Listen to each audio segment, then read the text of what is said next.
Bonjour à tous, bonjour à toutes et bienvenue dans le jour 3 de la semaine carrière de l'IA. Et nous avons l'honneur aujourd'hui de recevoir Perrine Millard, qui est la Head of Marketing de Manda.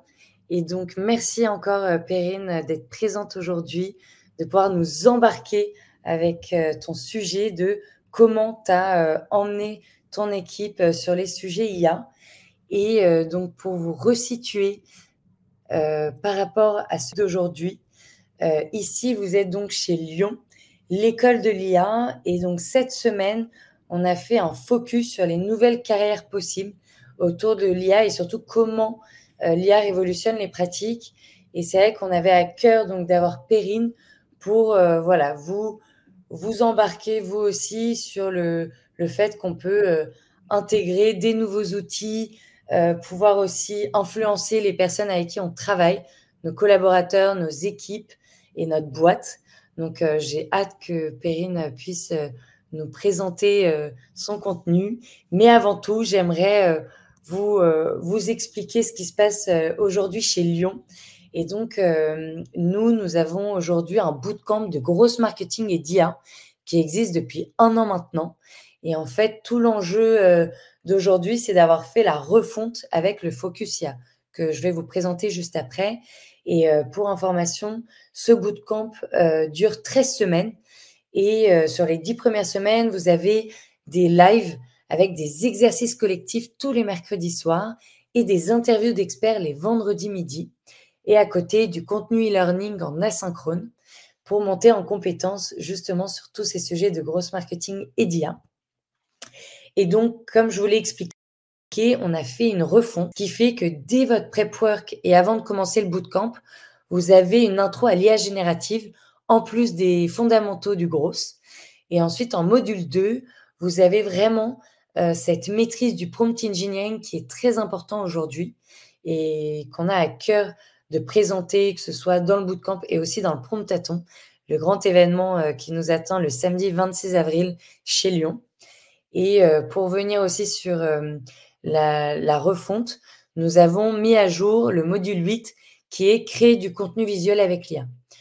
Vous aurez bien évidemment la brochure pour vous imprégner des autres compétences qu'on met en avant dans ce bootcamp. Et ensuite, j'avais aussi envie que vous voyiez ces experts et expertes qui viennent intervenir dans notre bootcamp, qui sont des personnes qui ont des expériences très significatives dans des boîtes vraiment pertinentes et qui aujourd'hui sont à leur compte ou dans des agences et voilà, qui permettent de vous embarquer avec des démos, des use cases, des outils qu'ils ont testés, qu'ils ont approuvés. Et donc voilà, vous aurez aussi l'occasion de revoir leur nom. On les communique aussi beaucoup sur LinkedIn. Donc voilà, vous aurez l'occasion de les retrouver aussi si vous êtes intéressé. Et donc, pour vous resituer, moi, je suis Aimée, la responsable pédagogique de l'école Lyon. Je suis là depuis octobre. Donc, j'ai eu l'occasion d'accompagner déjà 3, voire 4 promos. Et donc, la prochaine, pour information, commence le 14 mai. Et ce sera la promotion 7 du bootcamp. Et si vous êtes intéressé, vous pouvez contacter directement Mélodie, qui est la Sales et Admission Manager de l'école Lyon. Et aussi, vous pouvez évidemment me contacter sans problème, je pourrai transmettre les informations. Et donc, avant de laisser la main à Perrine, on aimerait savoir dans le chat qui vous êtes, qu'est-ce que vous faites aujourd'hui, quels sont vos métiers, est-ce que vous êtes plus axé marketing, product, tech. Donc voilà, n'hésitez pas à nous l'indiquer ici dans le chat. Et également, je vais vous partager là un sondage, savoir si vous souhaitez vous former au gros marketing et à l'IA, et si oui, souhaitez vous former dans les 6 prochains mois. Donc voilà, n'hésitez pas à répondre et aussi à interagir sur le chat, justement, comme je vous le disais. En tout cas, merci Jocelyn, Sophie, de nous avoir dit bonjour. Je pense que vous nous entendez et vous nous écoutez bien, donc ça, c'est parfait. Et merci Antoine, ouais. Product dans une grande entreprise d'assurance, bien noté. Et donc, pour situer, alors attendez, je vois que vous n'avez pas... Ah si, pardon. Là, il y a juste un switch de slide. Mais donc, on vous présente et je laisse donc la main à Perrine. Je vais coordonner avec Perrine les questions et sa présentation, donc n'hésitez pas. Et merci encore, Perrine, de pouvoir nous partager voilà, ton expérience et ensuite tout ce que tu vas nous expliquer avec Manda. Bonjour tout le monde et merci Aimée en tout cas de l'invitation et ravie d'échanger avec vous en tout cas sur ce sujet de comment embarquer les équipes, l'entreprise dans l'intelligence artificielle, chose que l'on a fait chez Manda. Donc je vais vous expliquer ça tout au long du webinaire et n'hésitez vraiment pas à me poser des questions tout au long. On sera ravis d'intervenir avec Aimée sur tout ça. Pour commencer, je vais me présenter. Donc, j'ai fait un master en management à Kedge, donc à Bordeaux, puisque Kedge est à Marseille ou Bordeaux. J'ai choisi la côte ouest. Et grâce à cette formation et les stages que ça offre et ensuite mes CDI d'après, j'ai pu faire plusieurs expériences dans divers secteurs et tailles d'entreprise. Donc, autant un grand groupe qu'une agence, que start-up, qu'aujourd'hui Manda, qui est devenu une petite moyenne entreprise qui grandit puisqu'on est 200. Et donc, aujourd'hui, je suis Head of Marketing. Donc, marketing qui va comprendre toute la performance marketing, l'acquisition, le gros. Communication qui va comprendre tout ce qui est réseaux sociaux, relations presse, communication de manière générale. Et impact qui correspond plutôt à ESG, pour ceux qui connaissent, qui est environnement, social et gouvernance, donc comment l'entreprise peut avoir un impact, que ce soit au niveau de la société ou bien au niveau des collaborateurs et des clients. Et de manière plus personnelle, je fais du bénévolat quand je peux, puisque c'est un peu plus compliqué aujourd'hui, pour Graines de footballeuses, qui est une association pour l'émancipation des femmes et le fait que la femme a sa place sur tous les terrains, que ce soit sur un terrain de foot ou en entreprise, en management, etc. Et donc, j'étais coach de petites filles de 3-6 ans de foot. Et donc, le but, c'est de leur dire que dès le plus jeune âge, elles peuvent faire du foot, malgré ce qu'on peut entendre encore maintenant dans la cour d'école. Ah, génial. Hyper intéressant. Donc, le contenu de ce webinaire, c'est intégrer l'intelligence artificielle au sein de son entreprise et de son équipe. Donc, on verra comment l'embarquer, comment éduquer et appliquer la réflexion IA pour tout le monde. Et ensuite, je vous présenterai quelques cas concrets qu'on a mis en place chez Manda. Génial. Donc, sur ma présentation personnelle qui continue sur mes expériences, donc pourquoi c'est important pour moi de le montrer, c'est que c'est un peu le hasard qui m'a emmené dans la tech, ou plutôt le Covid, puisque de base, je voulais travailler plutôt dans des secteurs passion, donc dans le tourisme ou dans le sport, d'où mes expériences chez Pierre et Vacances en chef de produit ou en sponsoring sportif chez Sport5. Je suis sortie d'études pile au moment du Covid, donc c'était, comme vous le savez, deux secteurs plutôt ralentis qu'en expansion. Et donc, je me suis un peu cherchée sur ce que je voulais faire. Je suis arrivée chez StaffMe. Je ne sais pas si vous connaissez, c'est une application qui permet de mettre en relation des étudiants freelance avec des entreprises qui vont avoir des besoins ponctuels ou temporaires sur des opérations, sur du service client, des choses comme ça.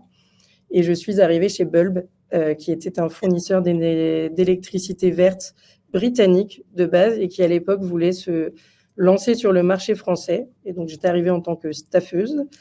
Et finalement, j'ai été embauchée en CDI sur la partie grosse. Et c'est là où est arrivée toute cette, finalement, passion pour la tech, pour le fait de faire grandir une entreprise et d'arriver au tout début d'une aventure. Et voilà. Et donc, ensuite, je suis arrivée chez Flatlooker en tant que grosse marketeur. C'est là où j'ai plus appris l'acquisition, l'automatisation, le nurturing. Et l'année dernière, Flatlooker a fusionné avec HelloSyndic. Donc, dites-moi si je vous perds. Mais donc, Flatlooker a fusionné avec HelloSyndic en début d'année 2024, qui est devenu Manda, chez qui je suis Head of Marketing maintenant depuis quelques mois. Génial. Donc, moi, ma découverte de l'IA, c'est passé par l'utilisation du code et du no-code, puisque chez Bulb, en fait, l'objectif était que tout le monde sache coder du SQL pour qu'on puisse mener nos projets en autonomie. Donc, ça a été de l'apprentissage en autodidacte, mais je suis contente de l'avoir fait, même si aujourd'hui, je vois un peu avant-après IA, puisque je pouvais me creuser la tête des fois quelques heures, minutes sur une requête. Et aujourd'hui, c'est vrai qu'avec l'intelligence artificielle, on a un peu d'aide sur ce sujet. Et surtout le no-code, donc Zapier et Make, puisque j'ai toujours un peu eu cette façon de réfléchir qui était que si je faisais 10 fois la même tâche, c'est qu'il y avait un problème et qu'il y avait certainement un moyen de l'automatiser ou de faire en sorte que j'y passe moins de temps. Et donc, c'est vrai que Zapier est devenu mon meilleur ami au travail et que j'ai peut-être 300 apps qui tournent au quotidien chez bon, pas au quotidien, mais qui automatisent des tâches en général. Et donc, l'exploration des outils IA pour optimiser et accélérer l'acquisition. Puisque moi aussi, je suis un peu passée par cette étape de « Ok, je ne sais pas si ça fonctionne vraiment ». Et c'est vrai que c'est quelqu'un de mon équipe en SEO qui m'a appris que finalement, on pouvait avoir être réfractaire à certaines choses de ChatGPT. Mais en fait, finalement, avec les résultats qu'on observait, on se rendait compte que ChatGPT nous permettait de quand même fournir du contenu assez qualitatif et surtout avec des résultats qu'on attendait en termes d'acquisition. Hyper intéressant. Et justement, ouais, par rapport à Manda aujourd'hui. Alors, Manda aujourd'hui, qu'est-ce que c'est? Donc, c'est la fusion de HelloSyndic et Flatlooker, comme je le disais.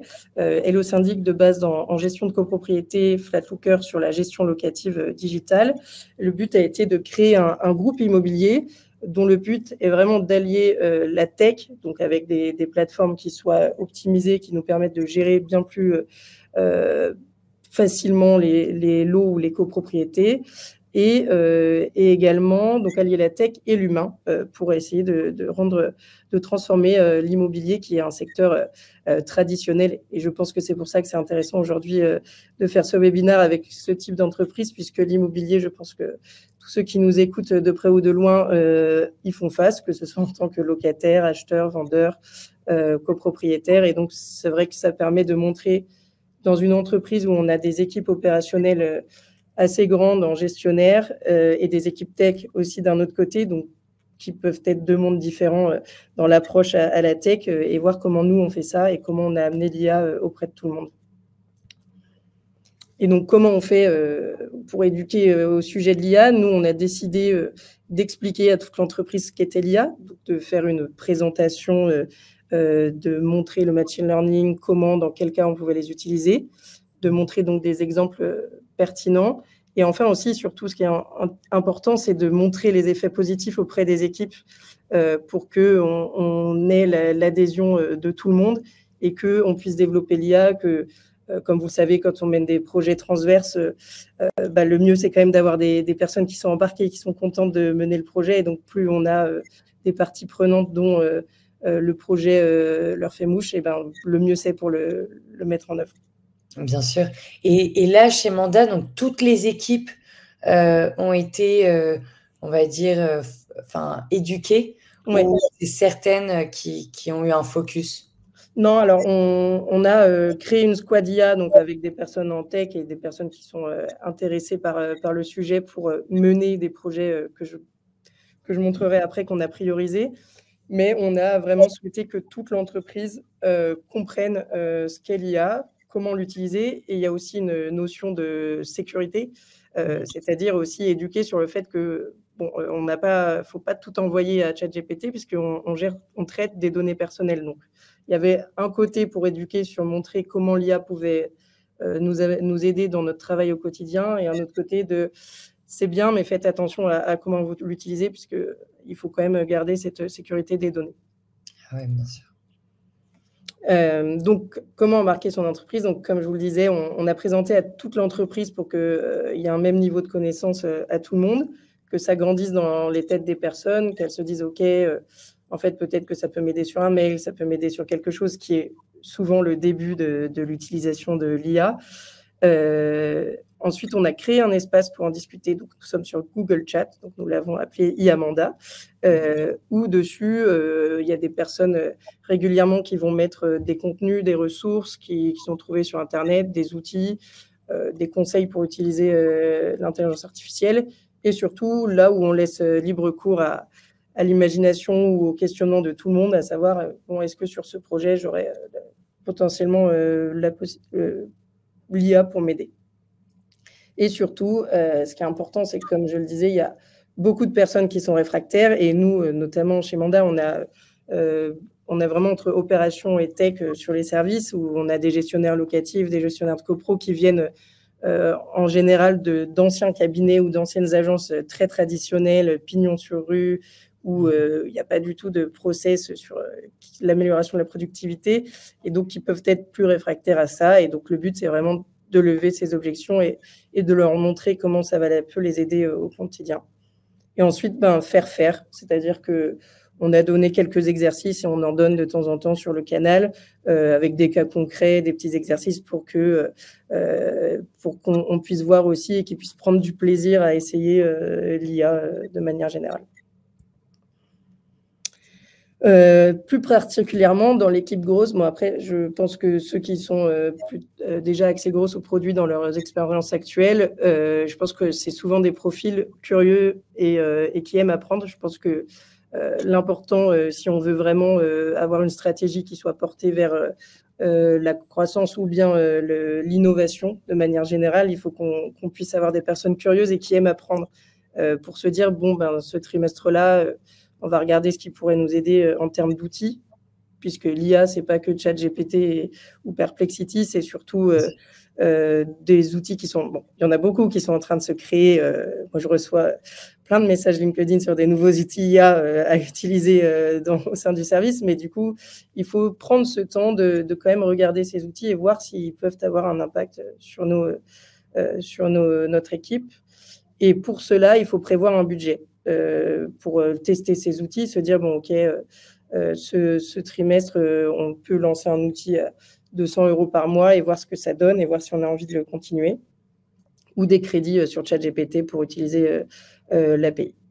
Et enfin, le principal, un peu comme je le disais en SEO, c'est mesurer les résultats et l'impact. Et donc, rien de mieux que tester nos contenus et de voir qu'en fait, un contenu qu'on a co-généré, co-créé avec l'IA, puisqu'il y a quand même, comme je le disais, comme on explique aux personnes que c'est très bien, mais il y a quand même des vérifications à faire. Donc, c'est plutôt de la co-création, co-génération de contenus générés par l'IA qui peuvent mieux performer que du contenu qui a été totalement fait par l'humain.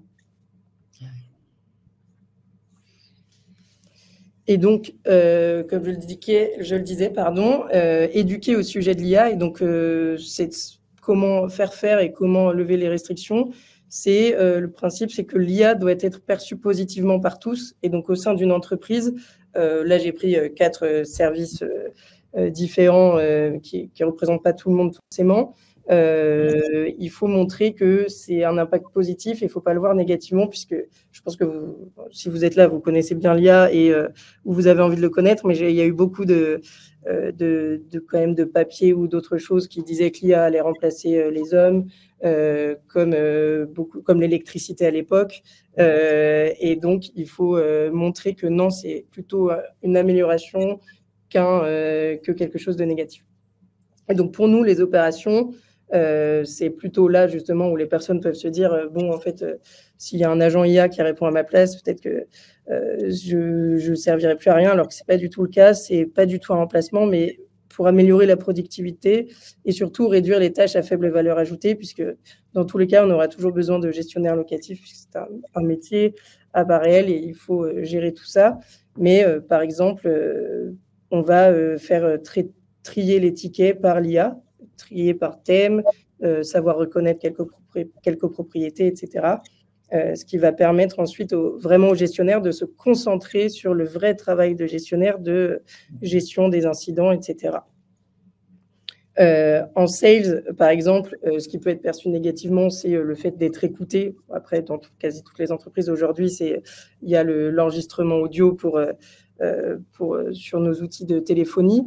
Mais aujourd'hui, il y a des outils IA qui permettent de faire des résumés des conversations, analyser quelles objections ont été dites par le prospect, comment le sales peut les lever justement. Et donc, là, c'est un atout supplémentaire en fait pour un sales. C'est plutôt quelqu'un qui va l'aider à se dire, OK, comment je vais traiter mieux les leads, comment je vais perdre moins de temps à faire des résumés et au final, augmenter la conversion, donc tout ce qui s'ensuit en tant que sales derrière.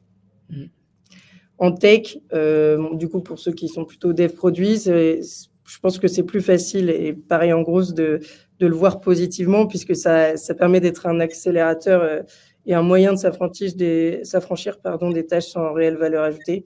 Que ce soit, par exemple, un code aujourd'hui, c'est vrai qu'il peut être quasi fait par l'IA, mais on a toujours besoin des compétences dev derrière pour s'assurer que c'est du bon code et que du code de qualité.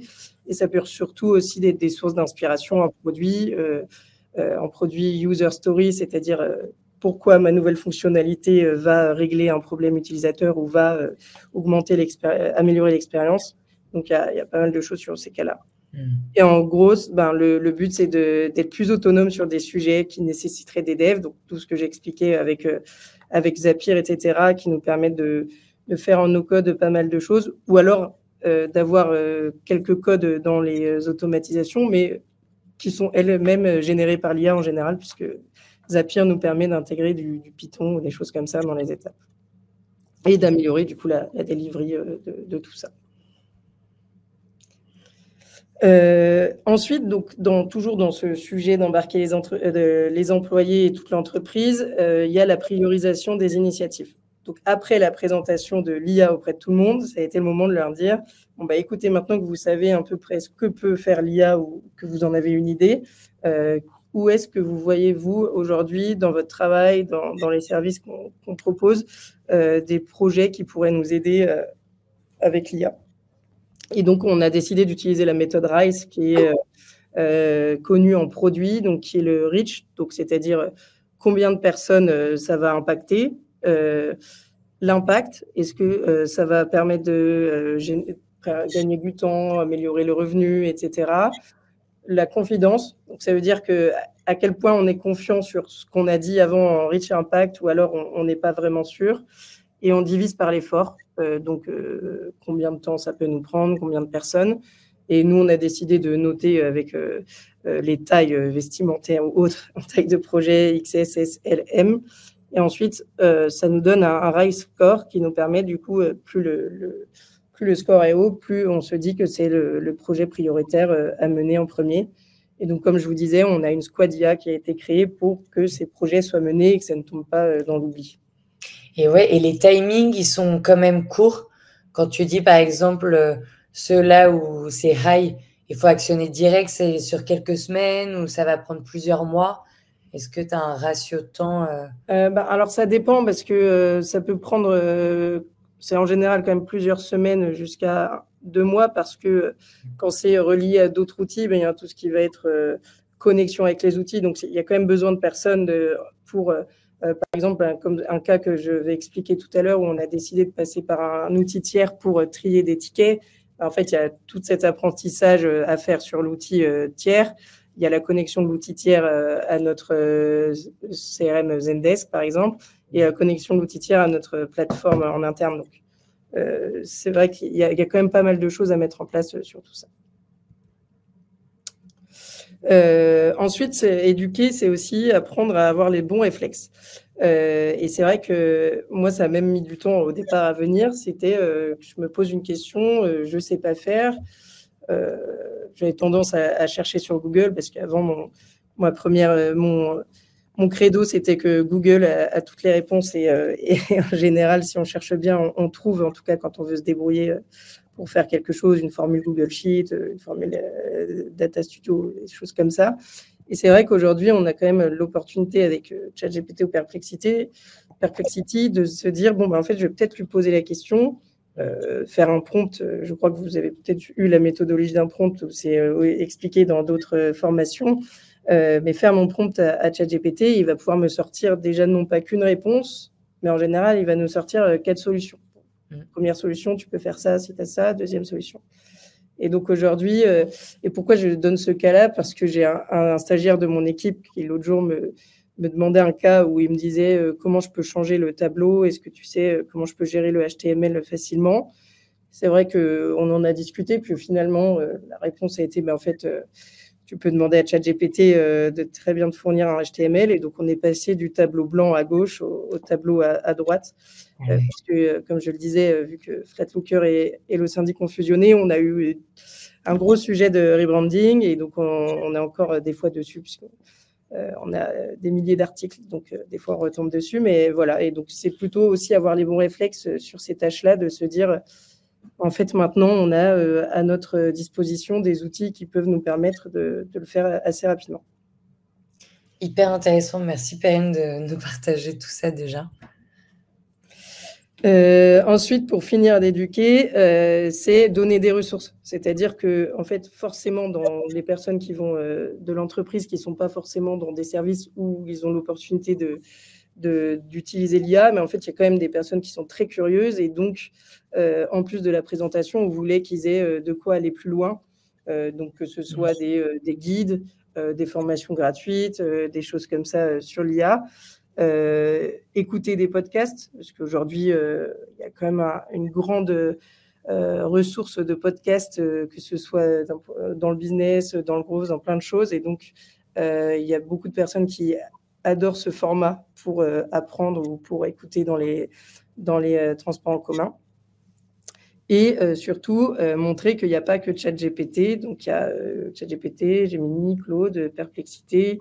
Il y a des choses pour créer des vidéos, il y a des choses pour créer des chansons. Si dans leur travail, ils ne voient pas d'impact direct, ils peuvent faire une chanson pour un événement personnel ou quoi que ce soit. Donc, le but, ça a été de montrer aussi comment aller plus loin et donner des ressources là-dessus. Et toi, quand tu dis aussi, est-ce que ces références, que ce soit sur YouTube, par les newsletters, pareil, les podcasts ou les outils, est-ce que toi, il y en a que là, je voyais aussi sur les influenceurs newsletters, est-ce que toi, il y en a qui te marquent ou même l'équipe, celles qui reviennent le plus, est-ce que tu as 2-3 noms à nous partager? Je réfléchis parce que moi, j'ai plutôt suivi des formations que je voyais qui m'intéressaient sur l'IA. Après, c'est vrai que je suis beaucoup LinkedIn et je regarde un peu les feeds sur l'IA, comment des personnes mettent leurs témoignages en place. C'est vrai que j'ai pas de nom particulier à donner là comme ça qui m'ont marqué, puisque je regarde un peu tout sans suivre spécifiquement quelque chose. Mais je peux regarder et voir pour en donner à la fin. Ouais. Pas de souci, mais c'est vrai que chacun aussi, parfois, peuvent intégrer une communauté. Enfin, vraiment, chacun a ses techniques aussi pour s'y mettre. Donc, alors vraiment... si, du coup, en y réfléchissant, c'est vrai que je suis des sites sur le Gross.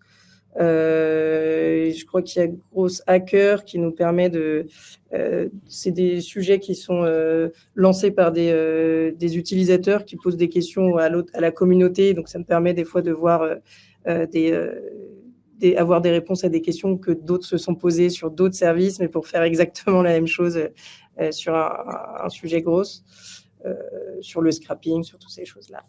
Il y a celle-ci, je réfléchis, alors c'est plutôt Gross Design qui est connu aussi, mais c'est pas forcément que sur l'IA, mais ça nous permet ils l'intègrent des fois dans quelques cas qu'ils utilisent, mais ça me permet de nous mettre à la place de l'utilisateur en général et d'avoir des cas concrets.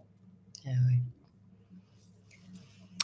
Et donc pour finir un peu la partie théorique de comment embarquer les équipes, moi j'ai mis quelques initiatives IA qu'on a mises en place chez Manda, mais pour vous montrer pourquoi c'est important d'embarquer les équipes, c'est parce qu'en fait ça les concerne tous et que l'IA peut les aider dans leur métier de manière générale. D'un point de vue entreprise, le but étant d'optimiser la productivité ou alors de supprimer un peu ces tâches qui sont à faible valeur ajoutée.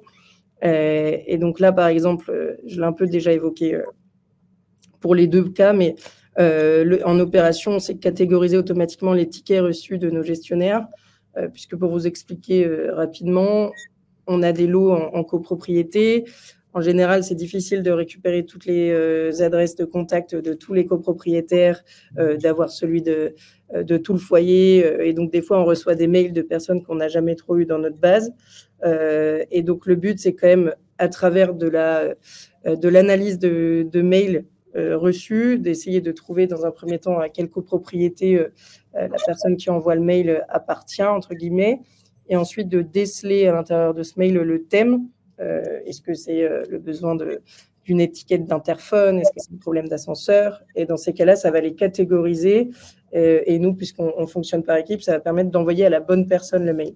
Et aujourd'hui, quand ça réussit, c'est très bien. Et l'objectif, c'est d'arriver le plus proche des 100% de tickets catégorisés comme ça. Mais quand ça ne réussit pas, en fait, on est obligé d'avoir une personne qui dispatche le ticket.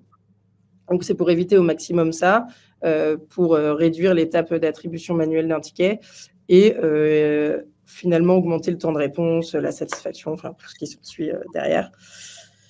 D'un point de vue commercial, donc c'est ce que j'expliquais, c'est analyser et faire un compte-rendu des appels téléphoniques, ce qui va leur permettre en 1 minute d'avoir directement sur leur outil de CRM de gestion des leads, le compte-rendu, savoir quand est-ce qu'il faut les recontacter, et ça va leur permettre aussi d'avoir en fait un coaching IA, entre guillemets, de comment lever les objections dans le futur sur certaines objections citées.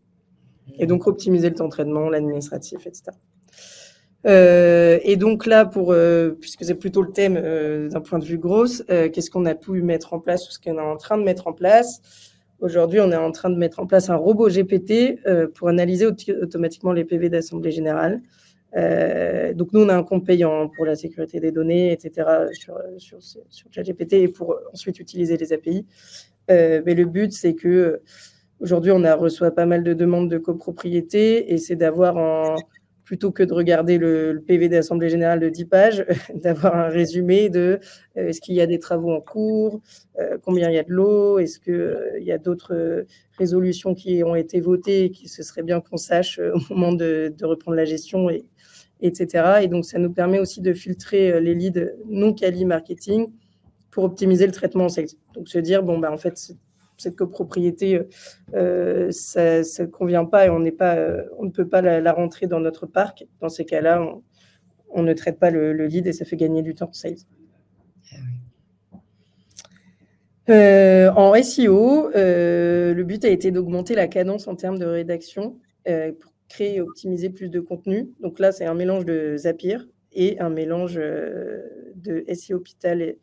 Alors, c'est deux actions différentes. L'image à gauche, c'est un Zap qui nous permet d'envoyer à l'API ChatGPT des prompts pour générer un contenu que l'on va mettre sur une page Internet. En fait, je nous explique, nous, on a une agence, on est en gestion locative dans quasi toutes les villes dans les 30 plus grandes villes de France. Le but, c'est d'avoir du contenu personnalisé pour chaque ville. Et donc, on va utiliser le ChatGPT pour générer du contenu personnalisé via des prompts. Et ensuite, un outil qu'on est en train de tester, SEO Hôpital, c'est l'optimisation de contenu ou de la rédaction de contenu. Et donc, quand je parlais d'attribuer du budget, justement, là, c'est un exemple où on s'est dit, aujourd'hui, on a un budget rédacteur. Et sur certains sujets dans l'immobilier, c'est quand même très important d'avoir de la rédaction humaine sur des sujets qui sont plus niches ou très demandés pour être sûr de la qualité du contenu. Et sur des sujets un peu moins importants, enfin pas importants, mais qui sont plus faciles à traiter, on peut utiliser l'IA. Et donc, le but, ça a été de retravailler ce budget pour avoir des crédits SEO Hôpital et de faire la rédaction par des rédacteurs. Donc, l'objectif, c'est d'améliorer le référencement de nos articles et de pages pour générer plus de leads. Mais du coup, là, c'est un bon exemple d'associer quand même l'humain et l'IA pour certaines choses. Bien sûr. Et est-ce que vous voyez déjà un impact en termes de chiffres, tu vois, sur le référencement d'articles? Ouais, on peut le voir, puisqu'en fait, ça va nous permettre d'optimiser plus d'articles sur un temps donné. Et c'est vrai qu'en SEO, il faut quand même souvent rafraîchir son contenu pour que Google puisse le voir au moment de son crawl. C'est-à-dire que Google va crawler le site Internet, va regarder nos articles, voir si c'est pertinent, voir toutes ces choses-là. Et donc, ça nous permet en fait de faire plus sur un même temps. Et après, en termes de résultats, c'est difficile d'avoir des résultats assez brutaux en SEO, ça prend du temps. Mais c'est vrai qu'on a vu des améliorations de référencement d'articles qui n'avaient pas bougé depuis un certain temps. Ah ouais. Et Perrine, je me permets juste de t'interrompre parce qu'on a eu trois questions, mais je veux focus sur deux avant qu'on continue. Il y a Raphaël qui disait donc comment vous gérez le contrôle de la fiabilité des rapports IA. C'est vrai que tu l'avais évoqué avant, mais peut-être reclarifier ça. Ouais, alors sur plusieurs sujets, donc moi je porte quand même de l'importance à vérifier ce que le contenu soit bon. Par exemple, là l'exemple de contenu spécialisé par ville, on va faire des tests. Si on le fait par exemple sur 200 villes, ça nous est arrivé de nous réunir toute l'équipe marketing à 7 dans une salle et de regarder 5 villes chacun. Et si on se dit que les 5 villes, on est tous OK, du coup, ça veut dire qu'on généralise, on se dit que les 200 sont corrects. Et par exemple, ça nous est arrivé une fois de se dire que le contenu n'allait pas sur un des prompts. Et dans ces cas-là, on refait le prompt. Et donc, on fait un check un peu sur plusieurs choses et après généraliser à tout le monde. Ah ouais. Et autre question, donc j'espère que Raphaël, on a bien répondu à ta question, enfin que Perrine, pardon, a bien répondu. Et il y avait aussi Julien qui te disait, parce que voilà, tu nous as dit que vous aviez embarqué les équipes, enfin les opérations, sales, un peu tech, et là l'équipe grosse qui est la tienne. Et est-ce qu'il y a quand même eu des résistances spécifiques à l'IA? Est-ce que tu as ressenti ça quand tu as voulu embarquer tes équipes ou d'autres secteurs de l'entreprise, si vous êtes les évangélistes de l'IA chez Manda? Alors, nous, on a quand même l'avantage d'être de base une entreprise tech, et donc les personnes qui viennent du secteur de l'immobilier traditionnel de base, quand ils viennent chez Manda, c'est qu'ils ont envie d'être dans une entreprise plus moderne. Après, comme je disais, on a du coup quand même des profils assez différents entre des gestionnaires de copro ou des personnes dev. Donc les résistances, c'est un peu oui, mais il va y avoir des erreurs. Oui, mais bon, c'est sûr que ce sera mieux fait si c'est moi qui rédige, etc. Donc, c'est peut-être de la résistance à quel point dans mon quotidien ça va m'aider, ou alors est-ce que je vais passer plus de temps à le vérifier. Et donc, c'est pour ça, là, je donnais un exemple marketing, mais pour essayer de combattre ces résistances, entre guillemets, on les met dans les projets. On a toujours quelqu'un du service opération dans nos projets transverses pour que lui nous donne son œil métier et qu'il nous dise, bon, non, là, votre robot, il n'a pas compris le mail et c'est pas ça. Et donc, ça nous permet d'avancer. Ouais, donc très important en fait d'avoir des référents. Oui, c'est ça. Ouais. Et en fait, des référents, puisque eux, ensuite, vont être le porte-parole auprès de leur service. Et si on a déjà quelqu'un qui est embarqué de son service, qui suit le projet, en fait, ça va être lui le porte-parole auprès de l'équipe en entier. Et c'est très important que ce soit pas fait vraiment de manière scindée pour que tout le monde adopte à la fin. Ah ouais. Et là, justement, tu allais revenir sur les initiatives grosses. Et c'est vrai que c'est hyper intéressant de voir que là, vous avez vraiment des demandes très fortes grâce à l'IA pour vous aider. Là, je vois, enfin, tu vas nous en Ouais. parler plus en détail, mais c'est déjà hyper important. Vous, j'ai l'impression dans votre équipe grosse, les actions portées par l'IA. Ouais, c'est ça. En fait, moi, j'ai très partisane dès qu'il y a une tâche qu'il faut faire plein de fois, en fait, de base, sans forcément l'IA, mais de réussir à trouver quelque chose qui nous facilite la vie. Et aujourd'hui, en fait, ça nous permet d'aller encore plus loin dans l'automatisation. Parce que, par exemple, on a en marketing la gestion de l'e-réputation et donc des avis qui tombent sur les plateformes. Et on est dans l'immobilier, on est dans la gestion d'incidents, donc c'est un secteur assez particulier sur ces choses-là. Et avant l'IA, moi, j'automatisais le fait que dès qu'il y a un avis qui tombe, ça nous crée une ligne sur notre outil de gestion de projet, ça nous envoie une notification pour nous dire il y a un nouvel avis qui est tombé, et voilà. Et aujourd'hui, avec l'IA, on a pu aller encore plus loin et se dire, il y a l'avis qui est tombé, etc. Mais pour les avis 5 étoiles, on peut très bien leur répondre avec l'IA en créant un prompt très précis, en lui donnant des indications claires. Et le but étant de répondre à 100% de nos avis avec un texte adapté et personnalisé, c'est-à-dire de savoir à quel service il fait référence et de lui dire merci. On est encore en train de travailler ça parce que là, on a fait un prompt depuis Zapier, mais le mieux, c'est quand même d'avoir un robot qui connaisse le ton de voix de Manda, qui aille très bien. Mais là, c'était un premier test qu'on a lancé il y a un mois ou deux. Et les 5 étoiles, parce qu'on porte beaucoup d'importance à répondre de manière vraiment personnalisée aux avis 1 étoile. Ben, dans un premier temps, que nos équipes opérationnelles les rappellent pour essayer de débloquer la situation et ensuite faire une réponse personnalisée. Donc, c'est pour ça qu'on se focalise que sur les 5 étoiles pour l'instant. Ok, hyper clair, merci. Donc voilà, ben merci à tous. Je suis disponible pour des questions et n'hésitez pas à me contacter sur LinkedIn si besoin. Mon nom, c'est Perrine Millard et voilà, je me ferai un plaisir d'échanger avec vous si besoin. Ah ouais, merci en tout cas pour toutes ces informations. On peut revenir si besoin. Et j'aimerais déjà revenir sur une question qui a été posée juste avant, celle de Raphaël, qui est Product Marketing Manager. Il a fait le bootcamp de Product Manager de l'école Maestro.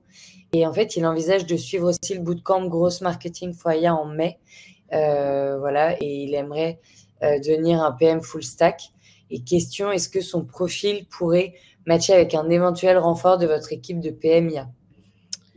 Ben, tout à fait. Je pense que dans notre équipe Squadia, on a plusieurs profils. On a un PM actuellement, on a un RevOps, et on essaye d'élargir et aussi d'embarquer plus de personnes. Donc oui, je pense. Je pense que tu peux me contacter sur LinkedIn pour qu'on en discute plus précisément, et sachant que pour que j'en parle aussi avec la tech, puisque le Squadia est sous la tech, pour le coup. Ah ouais. Et peut-être une question qui me vient aussi, Perrine. Toi, tu t'es donné quoi comme objectif par rapport à l'équipe grosse et là, tu vois, aux outils que vous utilisez, donc ChatGPT, Zapier, Perplexity et autres. Qu'est-ce que tu t'es donné comme ordre de temps en termes d'optimisation et par rapport au budget que vous avez en se disant, OK, là, on a besoin que ce soit significatif pour continuer ou prendre d'autres, enfin, étendre les Ouais. abonnements ou autres, par exemple? Bah, moi, ce que j'essaye dans mon équipe, c'est d'essayer de voir que chacun se dise: «OK, en fait, ça peut me servir». Donc que ce soit en communication, par exemple, pour des vidéos, de la génération de sous-titres automatisés, de tester plusieurs outils pour voir lequel fonctionne le mieux. Donc sur certains sujets, c'est des choses où on s'est dit: «OK, c'est bon». Après, en parallèle, on essaye de mener un projet par trimestre, un peu par personne. Et là, c'est très intéressant parce que j'ai un stagiaire qui est vraiment fan de l'IA, qui a postulé, fait sa lettre de motivation avec l'IA et qui était très bien faite. Mais quand on fait de l'IA, on la reconnaît. Mais du coup, on est en train de faire un projet pour son mémoire qui est plutôt côté sales, c'est-à-dire à savoir est-ce que, comme je ne sais pas si vous avez déjà reçu des appels qui sont de l'IA derrière au moment de déposer un lead. Mais ça va être de savoir est-ce qu'une personne qui a eu un IA où c'est assumé, un IA où c'est pas assumé, ou une personne humaine entre guillemets derrière, à savoir est-ce que ça agit sur la conversion derrière. Donc là, c'est vraiment c'est sur des taux qu'on va regarder si on suit les projets derrière. Ah ouais, hyper intéressant. Et après, en tout cas, je pense qu'on est tous d'accord pour dire que dans enfin, c'est important de tester sur du long terme, que là, on est encore, Ouais. enfin, même si on sait que l'IA est là depuis quelques années, que là, il y a un vrai temps fort et une vraie vague à suivre. Donc, bravo en tout cas d'avoir été hyper réactif et hyper à jour chez Manda pour lancer les sujets, parce que je sais qu'il y a beaucoup quand même de boîtes tech ou même enfin, en fait, que ce soit start-up, PME et grands groupes, chacun met un peu son temps pour, voilà, déjà, Ouais. comme tu as dit, éduquer, puis intégrer les outils et conscientiser en fait l'impact par rapport au budget, à la rentabilité et autres. Et c'est vrai que là, bravo, parce que vous avez été hyper réactif, que ce soit pour les équipes, vos cibles, vos plans d'action, quoi. Donc, Ouais. vraiment bravo. Et encore une fois, n'hésitez pas si vous avez vraiment des questions à poser à Perrine, c'est le moment. Même si tu as été très claire, Perrine, et encore une fois, bravo. Mais c'est hyper intéressant d'avoir encore une fois ton retour et ton point de vue, parce que c'est vrai que vous avez déjà lancé beaucoup de choses. Ouais. Peut-être que... Bah, comme je disais, n'hésitez pas, même si vous avez des questions qui vous viennent plus tard, avec grand plaisir. Et merci à tous pour. Ah oui, c'est Julien, ouais. Quand tu disais on peut pas tout mettre sur ChatGPT, quelle alternative faire sinon, ouais, par rapport aux données et aux Ouais. infos ouais, personnelles aussi? Par exemple, sur des données où il faudrait peut-être remplacer des données par d'autres variables, par exemple, l'adresse mail, mettre ABCD, par exemple, Mmh. mais nous, on sait à quoi ça correspond derrière. C'est plutôt anonymiser certains fichiers, parce que c'est vrai que ChatGPT peut nous aider à analyser un Excel ou un Google Sheet assez facilement. Quand c'est des titres de publication sur Facebook pour voir comparer les publications entre elles, c'est pas très problématique, mais s'il y a des données personnelles, dans ces cas-là, il faut anonymiser de manière générale. Après, je réfléchis s'il y a d'autres alternatives, mais ou alors faire sur le fichier directement, c'est-à-dire demander à ChatGPT de faire un script et en fait le script le mettre sur notre outil direct en interne. Dans ces cas-là, la donnée reste interne et pas sur ChatGPT. Ah ouais, bah, écoute, hyper clair encore une fois, merci pour ton retour et donc on clôture ce webinaire avec cette dernière question de Julien. Encore une fois, merci, à tous et à toutes, d'être venus sur ce live. Merci Jocelyn qui dit que c'est super clair, Perrine. Merci, merci à toi, Jocelyn. Et surtout, j'ai hâte que les autres personnes découvrent en replay ton live, puisque c'est encore une fois très intéressant d'avoir ton retour avec Manda. Et donc, n'hésitez pas à poser des questions directement à Perrine et à suivre Manda et voilà, et les avancées de Perrine et toute son équipe. Et merci Raphaël, ouais. On verra si vos échanges aboutiront. Tout à fait. Merci à tous. Bonne Et journée. bon appétit. Bonne Ouais, journée. exactement. Et à demain pour la dernière journée de webinaire. Parfait. Merci Sophie, merci Perrine. Au revoir tout le monde. Merci.